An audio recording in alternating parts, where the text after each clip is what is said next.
Hi all Kerala P S സിയുടെ ഏറ്റവും പുതിയ നോട്ടിഫിക്കേഷനുകളുടെ കൂട്ടത്തിൽ മെക്കാനിക്കൽ എഞ്ചിനീയറിംഗ് ഉദ്യോഗാർത്ഥികൾക്കായിട്ട് ഏറ്റവും മികച്ച ഒരു തസ്തികയുടെ നോട്ടിഫിക്കേഷൻ വന്നിട്ടുണ്ട്. അസിസ്റ്റന്റ് എഞ്ചിനീയർ മെക്കാനിക്കൽ എന്നുള്ളതാണ് തസ്തികയുടെ പേര്. അപ്പോ കേരളത്തിലെ യൂണിവേഴ്സിറ്റികളിലേക്കാണ് ഈ നിയമനം വരുന്നത് എന്നത് ഓർക്കുക. ആദ്യമായിട്ടാണ് യൂണിവേഴ്സിറ്റികളിലേക്ക് മെക്കാനിക്കലിന്റെ നോട്ടിഫിക്കേഷൻ വരുന്നത്. അതുകൊണ്ട് തന്നെ മെക്കാനിക്കൽ എഞ്ചിനീയറിംഗ് ഉദ്യോഗാർത്ഥികളെ സംബന്ധിച്ച് പി എസ് സിയിൽ നമുക്ക് കിട്ടുന്ന ഒരു ഗോൾഡൻ ഓപ്പർച്യൂണിറ്റി തന്നെയാണ്. അപ്പോ ഈ ഒരു നോട്ടിഫിക്കേഷന്റെ വിശദാംശങ്ങളിലേക്ക് നമുക്ക് കടക്കാം. ഐ പ്ലസ് ഈ പരീക്ഷയ്ക്കായിട്ട് ഇന്റൻസീവ് ആയിട്ടുള്ള കോച്ചിങ് ഒരുക്കുന്നുണ്ട് എന്നുള്ള കാര്യം നിങ്ങൾ മനസ്സിലാക്കുക. ഈ വീഡിയോയുടെ ഡിസ്ക്രിപ്ഷനിൽ നമ്മുടെ കോഴ്സിന്റെ ലിങ്ക് ഒക്കെ ഉണ്ട്. നിങ്ങൾക്ക് അത് കയറി ട്രയൽ ക്ലാസ്സുകളൊക്കെ കണ്ട് ഏറ്റവും ചെറിയൊരു ഫീസിൽ നിങ്ങൾക്ക് ജോയിൻ ചെയ്യാൻ സാധിക്കുന്നതാണ്. എന്തെങ്കിലും സംശയങ്ങൾ ഉണ്ടെങ്കിൽ ആ നമ്പറുകളിൽ വിളിച്ച് ചോദിക്കുകയും ചെയ്യാം. അപ്പൊ നോട്ടിഫിക്കേഷന്റെ കാറ്റഗറി നമ്പർ 276/2024 എന്നുള്ളതാണ്. അപ്പോ സംസ്ഥാനത്തെ സർവകലാശാലകളിലേക്കാണ് നിയമനം വരുന്നത്. നമുക്കറിയാം, കേരളത്തിൽ ഒരുപാട് സർവകലാശാലകളുണ്ട്. അതിലെ വിവിധ സർവകലാശാലകളിലെ അസിസ്റ്റന്റ് എഞ്ചിനീയർ മെക്കാനിക്കൽ തസ്തികയിലേക്കാണ് നിയമനം വരുന്നത്. Name of the post assistant engineer mechanical എന്നുള്ളതാണ്. സ്കെയിൽ ഓഫ് പേ ശ്രദ്ധിക്കുക.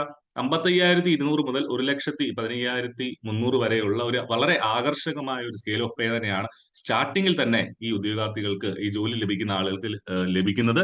നമ്പർ ഓഫ് വേക്കൻസീസ് നിലവിൽ 1 എന്നാണ് കൊടുത്തിരിക്കുന്നത്. പക്ഷെ നമുക്കറിയാം, തീർച്ചയായിട്ടും അത് ഇൻക്രീസ് ചെയ്യും. കാരണം ഒരുപാട് സർവകലാശാലകളുണ്ട്. അവിടെയൊക്കെയുള്ള വേക്കൻസി ചാർട്ട് അനുസരിച്ച് നിങ്ങൾക്ക് നിയമനം ലഭിക്കുന്നതാണ്. റാങ്ക് ലിസ്റ്റ് വരുന്നവർക്ക് ഈ പരീക്ഷയ്ക്ക് അപേക്ഷിക്കാനുള്ള ലാസ്റ്റ് ഡേറ്റ് ഒക്ടോബർ 3 നിലവിൽ നിങ്ങൾക്ക് നിങ്ങളുടെ പ്രൊഫൈലിൽ ചെന്നിട്ട് ഇതിന് അപേക്ഷ കൊടുക്കാൻ സാധിക്കുന്നതാണ്. പ്രൊഫൈലിൽ ഇത് ആക്റ്റീവ് ആണ്. ഏജ് ലിമിറ്റ് ശ്രദ്ധിക്കുക. 40 വയസ്സ് വരെയുള്ളവർക്ക് പരീക്ഷയ്ക്കായിട്ട് അപേക്ഷിക്കാം. അപ്പൊ ചില ആളുകളെങ്കിലും ചില പരീക്ഷകൾക്ക് ഏജ് ഓവറായി പോയി എന്ന് കരുതി 36 വയസ്സിന് ശേഷം ആയിരിക്കുന്ന ആളുകൾക്കും ഇതിന് അപേക്ഷിക്കാൻ സാധിക്കും. ജനറൽ കാറ്റഗറിയിലുള്ളവരാണെങ്കിൽ 1984 ജനുവരി 2 ശേഷം ജനിച്ച ആളുകൾക്ക് ഇതിന് അപ്ലൈ ചെയ്യാം. SC ST OBC ഒക്കെ ആണെങ്കിൽ അതനുസരിച്ചുള്ള ഏജ് റിലാക്സേഷനും നിങ്ങൾക്ക് ഇതുമായി ബന്ധപ്പെട്ട് കിട്ടുന്നതാണ്. ക്വാളിഫിക്കേഷൻ ശ്രദ്ധിക്കുക. ഡിഗ്രി ഇൻ മെക്കാനിക്കൽ എഞ്ചിനീയറിംഗ്, അതായത് ബിടെക് അല്ലെങ്കിൽ BE എന്നുള്ളതാണ് ഇതിന്റെ ക്വാളിഫിക്കേഷൻ എന്ന് പറയുന്നത്. അപ്പോൾ നിങ്ങളെ സംബന്ധിച്ച്, ഈ പറഞ്ഞ ബിടെക് മെക്കാനിക്കലുള്ള ആളുകളെ സംബന്ധിച്ച് വളരെ ഒരു ഗോൾഡൻ ഓപ്പർച്യൂണിറ്റി തന്നെയാണ് ഇതെന്ന് പറയുന്നത്.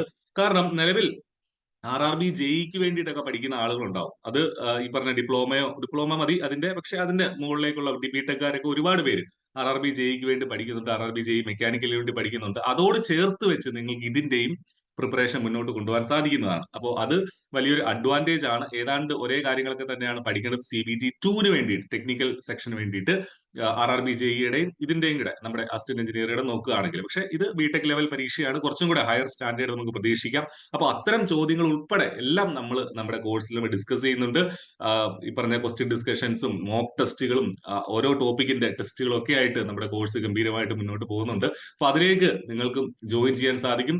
ഈ അസിസ്റ്റന്റ് എഞ്ചിനീയറുടെ മറ്റ് നോട്ടിഫിക്കേഷൻസ്, ഇപ്പോ മറ്റ് വകുപ്പുകളിലേക്കുള്ള അസിസ്റ്റന്റ് എഞ്ചിനീയർ നോട്ടിഫിക്കേഷൻസ് ഉടനെ തന്നെ വരാനായിട്ട് സാധ്യതയുണ്ട്, ഗ്രൗണ്ട് വാട്ടർ ഉൾപ്പെടെ. അപ്പൊ അതെല്ലാം അവിടെ ക്ലബ് ചെയ്തിട്ട് ഒറ്റ പരീക്ഷയായിട്ടായിരിക്കും ഒരു പക്ഷേ ഇത് നടത്തുക. അടുത്ത വർഷമേ പരീക്ഷയുള്ളൂ. ഒരു 6-7 മാസം എന്താണെങ്കിലും നിങ്ങൾക്ക് ഈ പരീക്ഷയ്ക്കായിട്ട് പഠിക്കാനായിട്ട് കിട്ടും. അപ്പൊ ഈ ഒരു ഗോൾഡൻ ഓപ്പർച്യൂണിറ്റി മിസ്സാക്കരുത്. നന്നായിട്ട് പഠിക്കുക. കോച്ചിങ്ങിന്റെ സഹായം ആവശ്യമുണ്ടെങ്കിൽ തീർച്ചയായിട്ടും ഐ പ്ലസിനൊപ്പം നിങ്ങൾക്ക് വരാൻ സാധിക്കും.